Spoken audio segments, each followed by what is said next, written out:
women were worshipped. Then men wrote history. Somebody told you your body was a problem. They didn't come up with that themselves. It took thousands of years to build that idea. And it started with erasing something much older. Before the Bible, before the Quran, before the church, women weren't controlled through their bodies. They were worshipped through them.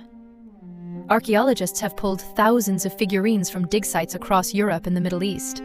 Small stone carvings, wide hips, full breasts, hands placed on the belly, dating back 30,000 years. Not decorations. Gods. Female gods. In ancient Sumer, one of the earliest civilizations we have on record, the primary deity was Inanna, goddess of love, war, and power. Not gentle, not obedient. A woman who descended into the underworld and came back on her own terms. You already know why that couldn't last. At Çatalhöyük, one of the oldest cities ever found, excavations showed no weapons buried with men as status markers. Women held ritual positions. The sacred was female. Funny how that got left out of Sunday school. Then something shifted. Gradually, deliberately. They didn't just replace the goddess. The women who remembered her were next. They made women afraid of themselves. If you want to control a society, you have a problem. Half of it can create life. That is power you did not give them. So you do the next best thing. You make them afraid of themselves. Around 3000 to 1000 BCE, something shifted across multiple civilizations at once. Patrilineal inheritance, property through the father's line, became the dominant system. For that to work, one thing had to be certain: paternity, which meant one thing had to be controlled: women. It's in the law. The Code of Hammurabi, Babylon, 1754 BCE, has entire sections on controlling female sexuality. Not male, female. A woman accused of adultery could be in the river. A man paid a fine. Aristotle wrote that women were defective males, not spiritually, biologically. That framing shut them out of public life, education, decision-making. When institutional religion took over, it didn't invent this, it inherited it. Then it made it holy. Control a woman body. You control paternity. Control paternity. You control inheritance. Control inheritance. You control land, wealth, power. It was never about morality. It was accounting. That system didn't end with Babylon. It just stopped using stone tablets. Laws can be challenged. To make a system last, you need people to believe God wants it. That's where the texts come in. If God wrote it, why did men enforce it? The most effective way to control someone is to convince them the rules are not yours. They are God's. Then there is nothing to argue with.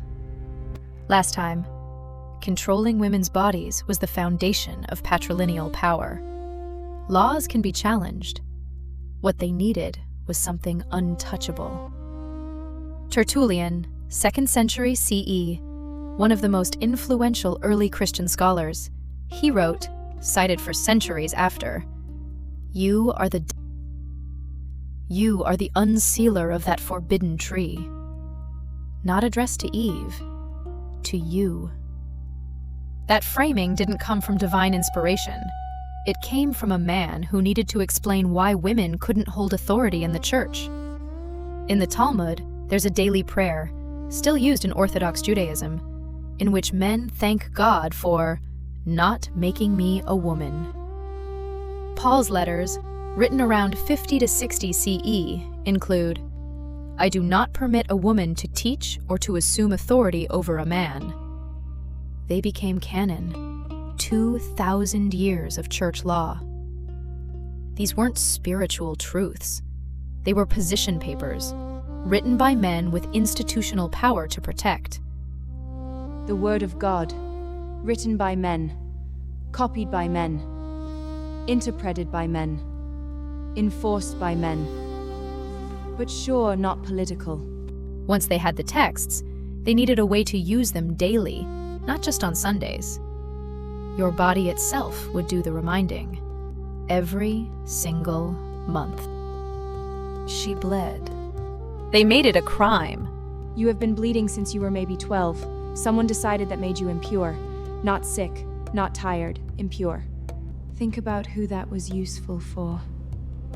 We've been tracking how religious law controlled women's public lives. Here's where it gets personal.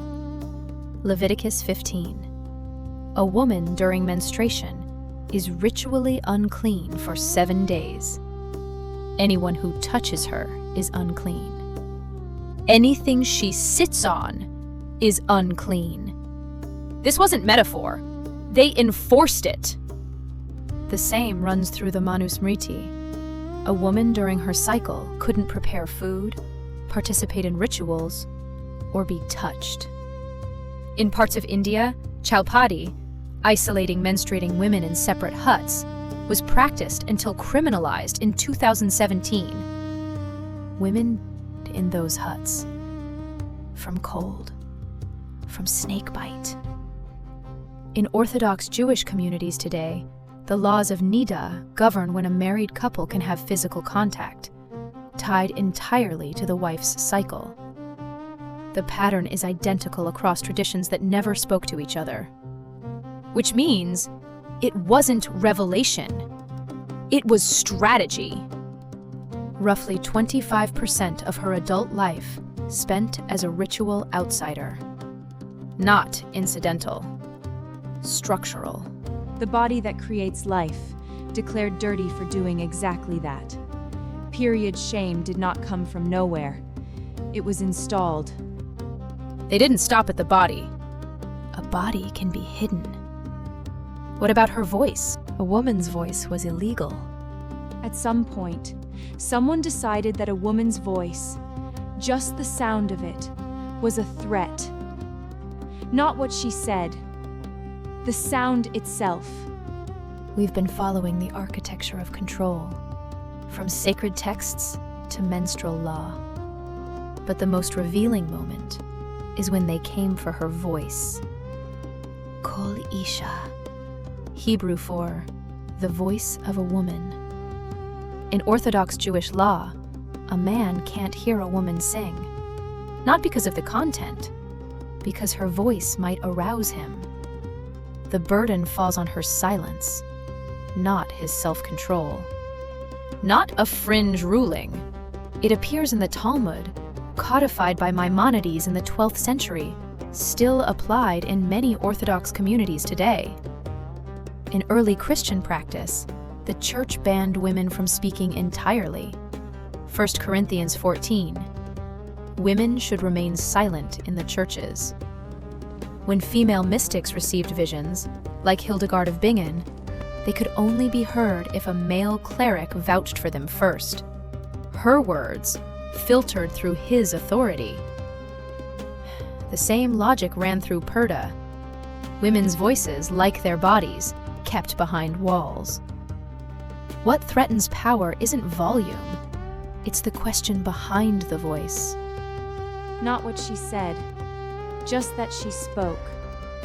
That was enough. Who gave you permission to speak? But silence wasn't always enough.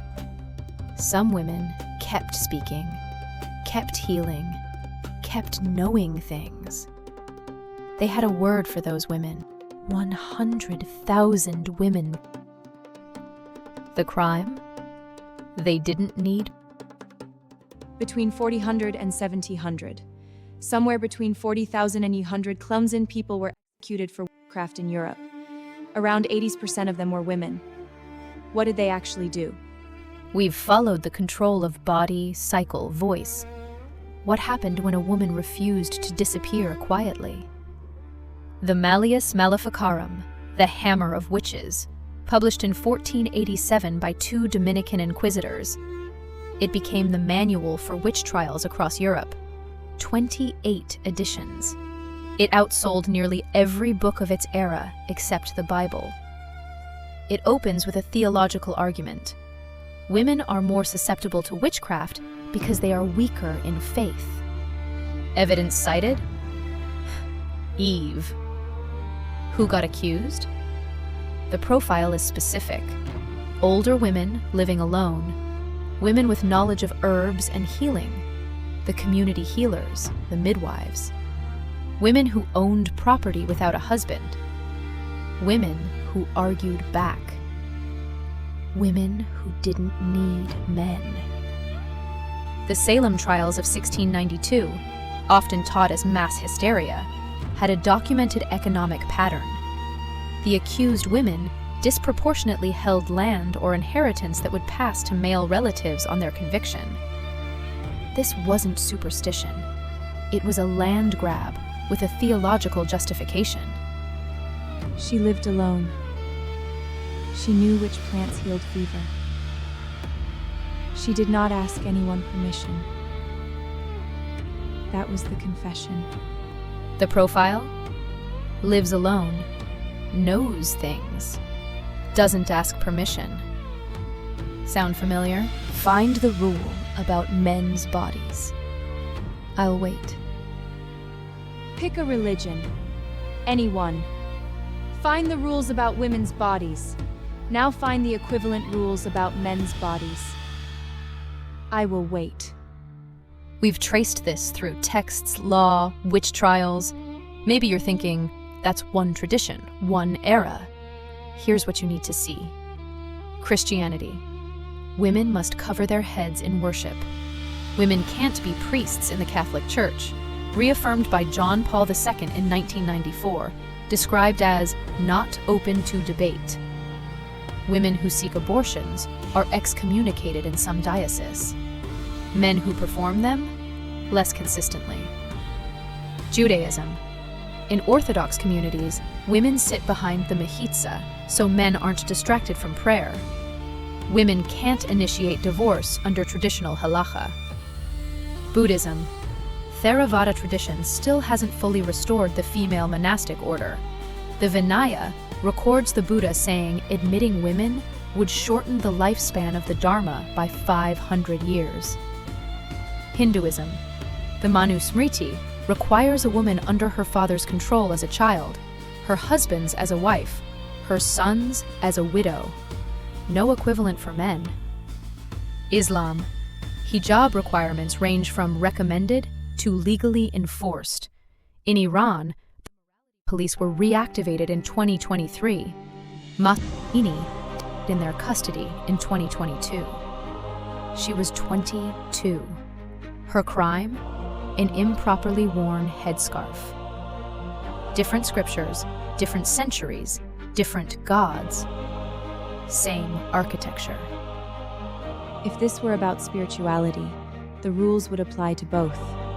They do not. Draw your own conclusion. So where does that leave you? Knowing this, what do you do with it? You were taught you were broken. You did not come into the world broken. You were taught to believe you were. There is a difference. And the difference matters. We started with the moment women were sacred. We traced how that changed, through law, text, fire. Now we're here. Every system we've looked at runs the same logic. Your body needed to be contained, monitored, declared unclean or dangerous. Pick your century, pick your tradition. Not because it was true, because it was useful. A woman who believes her body is a liability, who asks permission to exist. She doesn't fight back. That was the design. The women who resisted knew this. Hildegard of Bingen wrote theology when women weren't supposed to think. The women accused in Salem refused to confess, even knowing it would cost them their lives. The women in Tehran held up their hair in 2022, knowing exactly what it meant. You saw it on your phone. They understood something it took centuries to suppress. A woman who owns herself owns everything. They spent 2,000 years and enormous resources trying to convince you your body is the problem. Ask yourself why that was worth so much effort. This series wasn't about religion. It was about you. For thousands of years, they made sure you would not hear that. Today, that changes. This is Hear Us Now.